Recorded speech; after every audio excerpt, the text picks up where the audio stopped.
Bueno, con Dani Vidal, centrocampista do Lugo, Dani, o seu partido condicionou moito ese gol no minuto 4.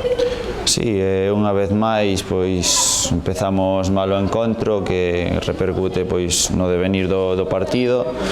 Penso que aínda así repuxámonos moi ben e tuvemos varias opcións de poder pois igualar ou incluso remontar o encontro na primeira metade.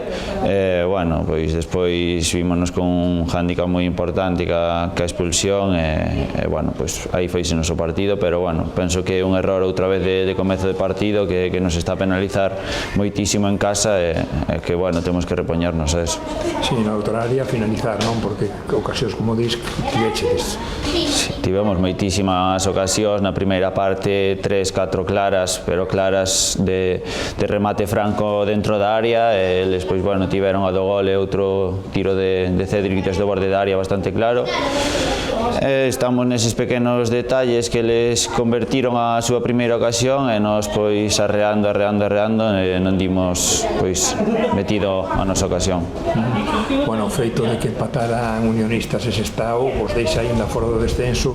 Isto de caís pode ser un golpe psicolóxico a favor, non? O feito de non estar entre os postos do descenso a pesar de perder hoxe. Sí, a ver, nós sabemos e somos conscientes de que dependemos de nós mesmos, pero tamén somos conscientes de que non debemos cometer os erros que estamos a cometer nos inicios de partido e temos que arrincar mellor, máis concentrados, ou non sei, temos que poñer solución a iso. O bon que temos é que dependemos de nós mesmos, quedan os 2 partidos fora de casa e un en casa que como demostramos podemos gañarlle a calquer equipo. Penso que temos que estar unidos, fortes, que este solo sexa un partido malo e que non repercuta no devenir dos siguientes, porque dependemos de nós, quedan 3 partidos e podemos sacar adiante.